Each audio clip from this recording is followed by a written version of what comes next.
Здравствуйте, друзья! Сегодня у нас на обзоре кинокамера. Мне ее подарил друг. Большое ему спасибо за это. Это кинокамера Super 8. Формата Super 8. Не звуковая, а, скажем так, полностью автоматическая. В ней возможность снимать на кинопленке. Это значит 25 ISO и 100 ISO. Ну, для дневного, я имею в виду, света. Для ламп накаливания, то, соответственно, 40 и 160. Ближайшая дистанция фокусировки у нас 1,7. Зум 4-кратный. Как вручную можно его, так и зумом можно воспользоваться для плавного приближения и удаления с помощью кнопок Tele и Wide.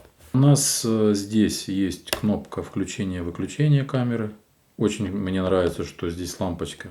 То есть никогда не ошибешься, включена она, выключена и не забыл ли. Ну, сейчас здесь батареечек нет, я сейчас вставлю. Значит, кнопка. Значит, если мы хотим, у нас, например, на фоне, снимаем человека на фоне неба, там, ну, светлых объектов, можно добавить полстопа экспозиции. Счетчик метража и тест батарейки. Можем менять 18 кадров, либо 1 кадр в секунду. Кнопка самосъемки, то есть мы нажали, спусковую кнопку нажимаем, потом, удерживая ее, нажимаем кнопку самосъемки, отпускаем, и она у нас продолжает снимать до тех пор, пока мы снова не нажмем. Значит, ну, так я понимаю, что 40 это значит 4-кратный зум. Так, может быть, я ошибаюсь. Кто знает, подскажите. На верхней панели у нас вот эти кнопки, я уже говорил, Tele и Wide. Немножко здесь стерлись, я знаю, что здесь должны быть надписи. Вот вывод фильтра. То есть так введен фильтр, так выведен фильтр из объектива. Это у нас дистанционный пуск. Ну, тросика у меня нет. Для того, чтобы, например, снимать мультипликацию покадрово. Либо самосъемка, либо, ну, чтобы не дрожала камера вообще. Место, куда мы вставляем кинопленку, кассету с кинопленкой. Штативное гнездо. Значит, отсек для блока с батарейками. У меня сейчас аккумуляторы здесь. В принципе, работает что с аккумуляторами, что с батарейками на 1,5, что с аккумуляторами на 1,2. Вставляется вот, значит, контактами вниз. И закрываем. Кстати, для того, чтобы вытащить их, тут как бы есть такая небольшая инструкция. Очень, кстати, помогла, да? Просто нажимаем на вот эту часть. И все. И вынимаем. А вставляем параллельно. Так оно тяжело вынимается. То есть тяжело его вытащить, поэтому батарейки вылетают, аккумуляторы.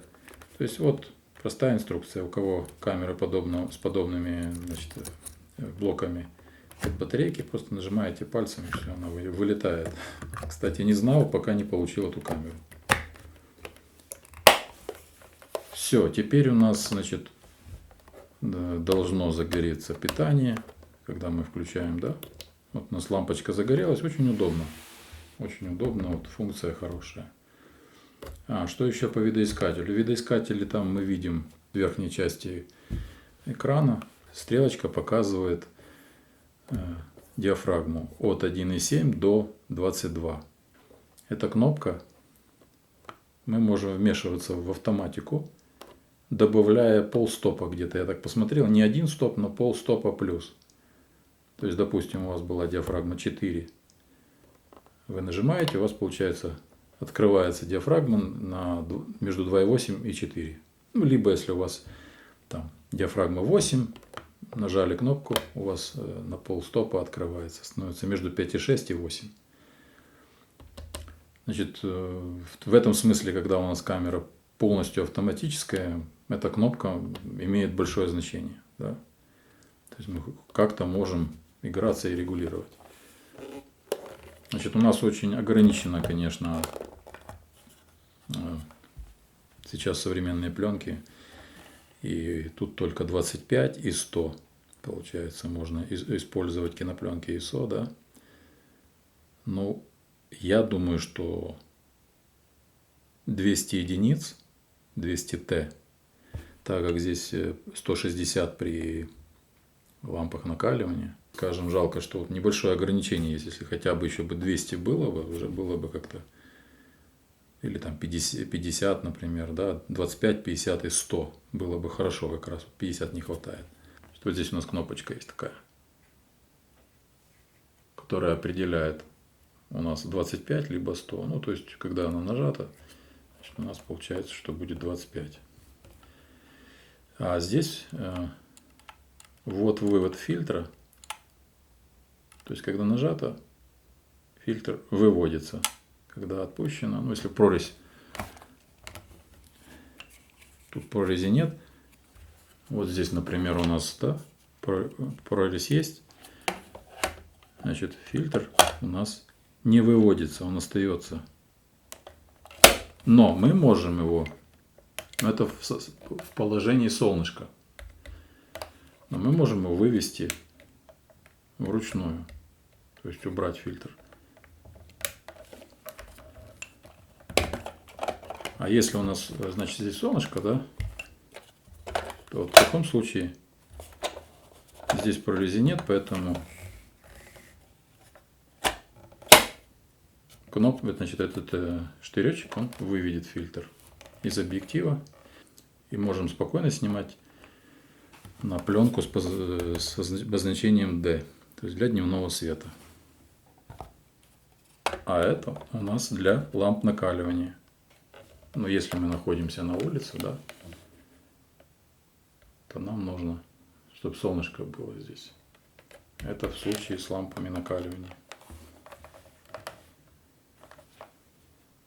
В принципе, если у нас даже тут будет солнышко и мы вставляем кассету для дневного света, у нас все равно фильтр выведется с помощью этого штыречка. То есть как бы камера такая автоматическая в основном, поэтому, ну, видимо, так сделано было для людей, которые не хотят сильно долго думать, много думать. Но сейчас, допустим, если на 50 снимать, да, то кадры могут быть пережарены, переэкспонированы немножко. Поэтому придется на 30 секунд, на секунд 20 даже не допроявить, чтобы...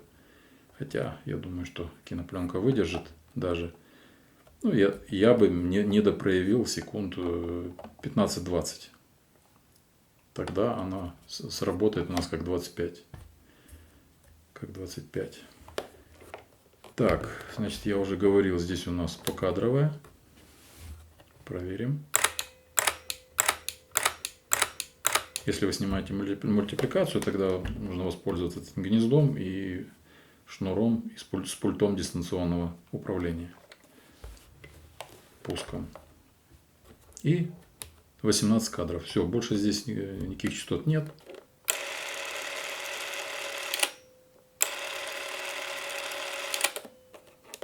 И покадрово.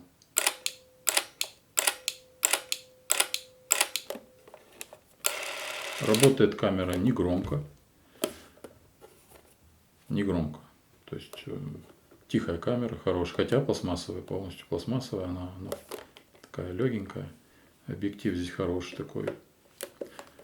Значит, здесь тест. Вот я забыл показать. Да? Тест указывает, что аккумулятор в порядке. В видоискателе есть еще такая полезная вещь. Значит, там такой находится красный индикатор. Когда мы начинаем снимать, он начинает мигать. И когда у нас, если вдруг у нас застряла кассета или еще что-то, он начинает гореть постоянно красным. То есть, либо кончилась кассета, либо застряла, ну, что-то не в порядке, она горит постоянно красным. Это очень хорошо. Не во многих камерах есть такая функция. Вот у меня есть Casino 7410, там неизвестно. То есть, там идет пленка, не идет. Только вот на чутье, на слух можно определить. И в Canon там, например, 518, там сбоку видно, крутится. Если крутится, значит идет пленка. Если нет, то встала. То есть, но нужно заглядывать каждый раз. А здесь оно внутри. Очень удобно. Очень удобно сделано. В общем, такая вот маленькая камерка. Но по поводу еще самосъемки, вот я еще покажу уже на примере с аккумуляторами.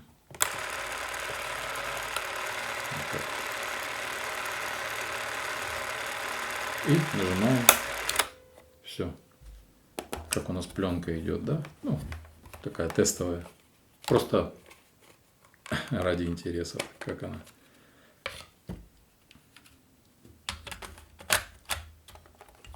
Это, конечно, делать не нужно. Это просто здесь немножко пальцем придержу, чтобы она не слетела.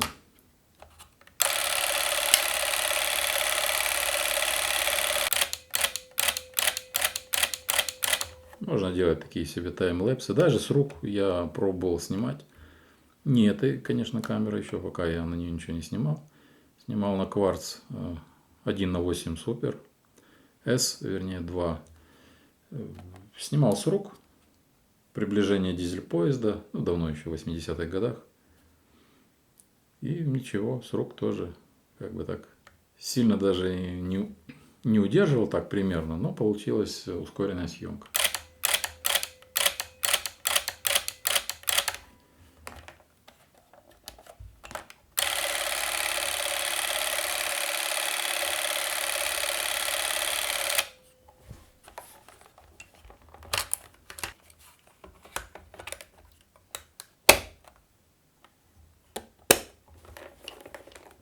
Так, послушаем с пленкой, как она жужжит.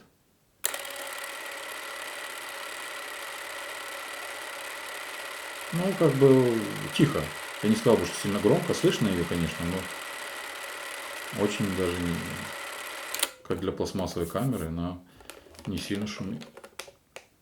В общем, если приноровиться, да, то камера отличная для таких вот... Включил и пошел снимать. Хорошая камера, не нужно много думать, скажем так, да. Только единственное, что учесть при проявке, либо сказать в лаборатории, что мы снимали как 100 единиц, либо как 25 единиц, чтобы они внесли поправки.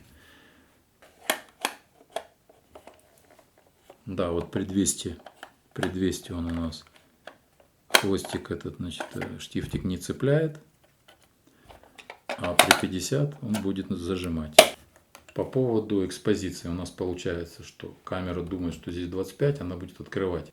Пережаривать нам будет 50 единиц пленку. Поэтому в лаборатории нужно об этом сказать, что у нас на один стоп как бы переэкспонировано. Для этого нужно сказать, чтобы они уменьшили время проявления. От 15 до полуминуты. Я так думаю, что ну, секунд 20 я бы не допроявил. То же самое и с пленкой 200 единиц. То же самое. У нас, значит, с учетом того, что у нас там для ламп накаливания, камера думает, что здесь 160 единиц, она будет открывать диафрагму больше, чем, значит, на треть стопа точно. Ну, полстопа, треть стопа. Можно тоже сказать, чтобы 15 секунд не допроявили. Это что по экспозиции. Так что везде будет немножечко... Вот с этими пленками эта камера справится. Да? То есть 50 единиц она будет думать, что 25 для дневного света. А 200 единиц она будет думать, что здесь 160. То есть немножечко Ну, я думаю, что даже если проявлять по номиналу, 200 вообще, я думаю, выйдет нормально. А 50, ну, чуть-чуть там пережарится. А так, вот с этими двумя видами кассет, такая камера справится. Если у вас какие-то уже там другие 500, ну, то уже 500 не рекомендую, не брал бы я 500 единиц для этой камеры, потому что будут кадры совсем пережарены, переэкспонированы. Что еще? По зуму хочу показать, как работает у нас зум.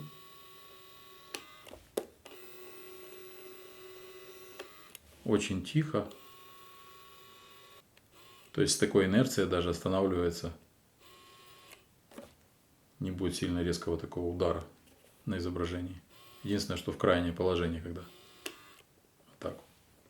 По современным пленкам вот эти две, 50 и 200 единиц, эта камера спокойно потянет. Не только эти пленки потянет, а еще у нас может потянуть спокойно. Она будет тоже как думать, что здесь, то есть как бы это для 50 немножко будет пережарить, но так как они уже старые, то как раз один стоп будет прекрасно для просроченных пленок и типа вот этой Ektachrome 64T. И еще современная пленка Ektachrome 100 идеально подойдет. Это вот то, что вообще тютелька в тютельку пойдет для этой камеры. Потом, если у вас Fomapan, допустим, Fomapan 100, вы можете спокойно заряжать в многоразовые кассеты.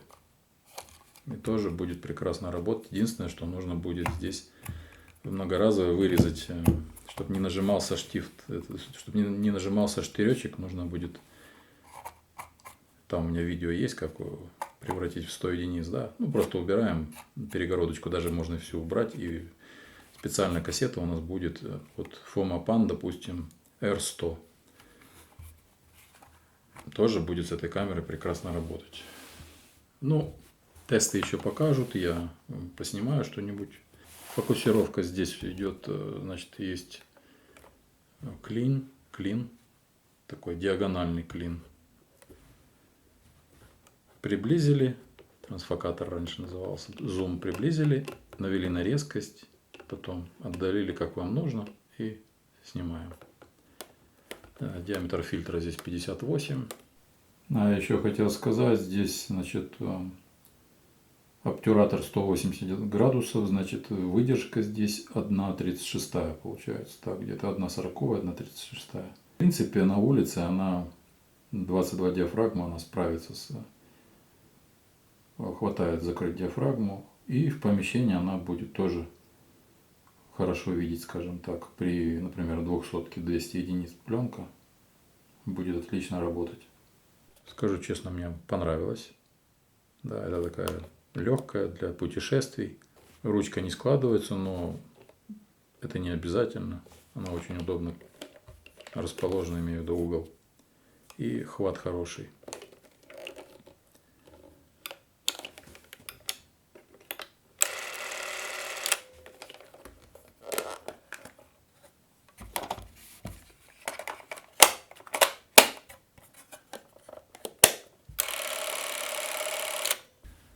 Будут вопросы, пишите. До свидания. Всего вам доброго.